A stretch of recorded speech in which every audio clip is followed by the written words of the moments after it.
আজ যাচ্ছি কলকাতার কাছেই সুন্দর জগন্নাথ মন্দির দর্শনে।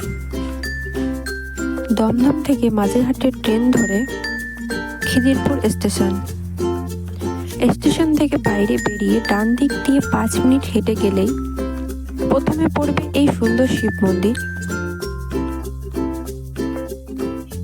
তারপর এই সুন্দর জগন্নাথ মন্দির।